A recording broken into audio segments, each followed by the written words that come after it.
the same location and spoke to you about a suspect that chose to drive by this office and spray it with a mirage of bullets into the police station. Today, that suspect also chose to lead our deputies on a high-speed pursuit. At the conclusion of that pursuit, the same suspect chose to pull a weapon and discharge it at law enforcement. Unfortunately, that suspect is no longer with us. He is dead. It's not the outcome we wanted, but I can tell you that from the day this happened on Monday, we have had constable deputies and other law enforcement groups working in collaboration with my office to continue to work on this case, to develop the suspect.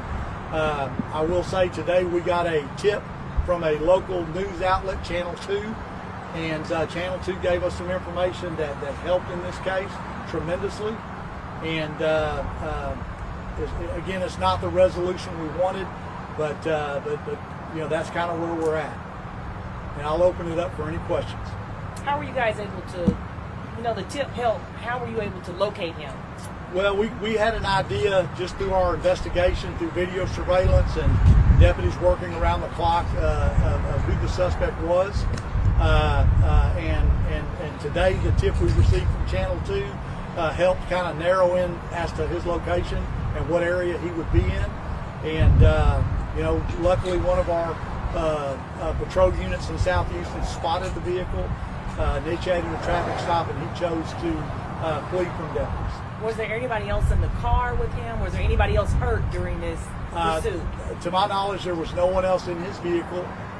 There was, at the time when he chose to you know, draw his weapon and discharge it at law enforcement at the end of the chase, there was a innocent bystander that was struck by a bullet fragment in the ankle. They were transported to a local hospital in good condition, and you know, but other than that, there was no one else. What was the tip that you guys received? We received information on where he may be, what area he may be in this morning. We were already out looking for him throughout the county. We had information on where his sister lived and some other folks. And but this tip that we received from Channel 2 helped us funnel in the gap and deploy resources in that area to get him spotted. Any idea why he shot up the station? We don't know. We don't understand that. You know, I've been told that he had been arrested for kidnapping by our office in 2018, kidnapping and aggravated assault. I don't know the dispositions of those cases.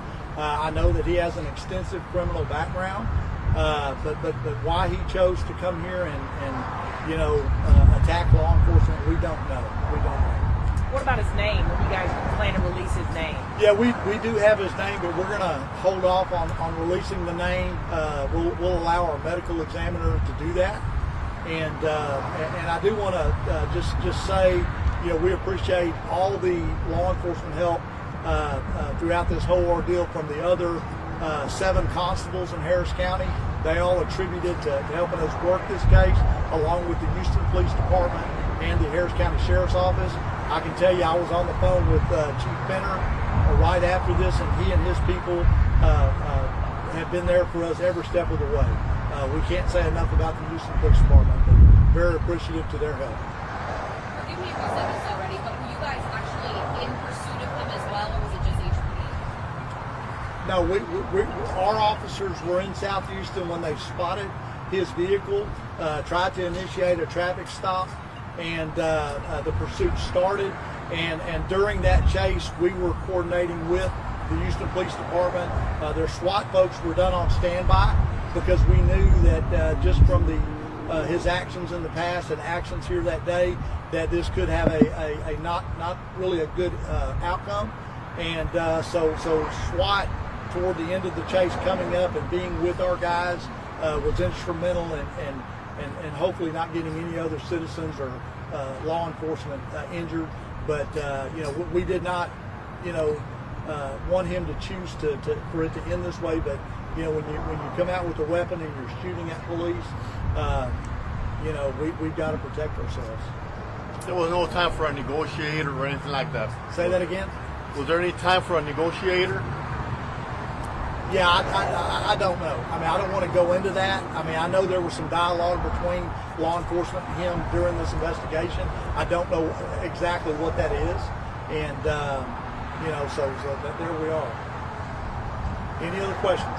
You know, you guys come to work every day. You see this window, it's all shattered out. You know, how thankful are you that no officers were standing right there when this happened? Yeah, I can tell you it's by the grace of God that no one was at this office during that time, because normally there's always someone at this office. And that was pretty close to shift change. And but if you look at the lobby, citizens usually sit out here in front waiting for deputies to come in and do reports and ask questions. And normally there's someone out here around that time every day. And the chairs they're shot up. There would have been citizens hurt, if not killed. And the bullets and fragments went all the way through my patrol office. So had there been deputies back there that day, it could have been very tragic. Again, we didn't want this outcome, but we were put in a position to where he chose to pull a gun on law enforcement, and we get the result we got. Do you know what type of weapons he had? I've been told that he had a AR-15 rifle in the vehicle with him. I can tell you that entire scene out there will be worked by Chief Fenner and his group. It is in the city of Houston, so they're taking up that aspect of the investigation. We will do some investigation as far as some of our deputies that were involved in the shooting. I understand we've got, I believe, 2 that did discharge their weapons at the suspect. And as far as rounds and all that, I don't know. What about an age range? Is he like in his 20s, his 30s? Can you release that? The suspect? Yes, sir. Yeah, I don't know. I don't know. And you did say 2 of your deputies fired back at him. Are they okay? Sure. Yeah, our deputies are okay. They will go through a mandatory cooling off period for I think 3 days, and we'll get them whatever help or counseling they may need, and carry on. I mean, but I'll tell you, in this line of work, I've never seen law enforcement under attack like we are. And I'm gonna just be frank. I think that a lot of times the media spins us a certain way and demonizes police, and people see that and it fuels them. And but for the most part, all our citizens, they love their law enforcement, and so it is what it is. Do you think they could use the same AR-15 to shoot up? We do not know. Yeah, that'll go through the crime lab and they'll check all that. But we do not know. But we do know that type of weapon was used here Monday, and that type of weapon was in the vehicle that he discharged today. So same type in both instances? Yes, Okay. Yeah, high velocity, 223 rounds, and but we're glad that no one else was injured or hurt, and we'll just kind of go from there. When you guys replace this glass, is it going to be bulletproof? Some of the glass is bulletproof, but unfortunately, some of these rounds do penetrate. So we'll be looking at a different kind. Lessons learned, if you will. So, any other questions? All right, we're good. All right, thank y'all so much.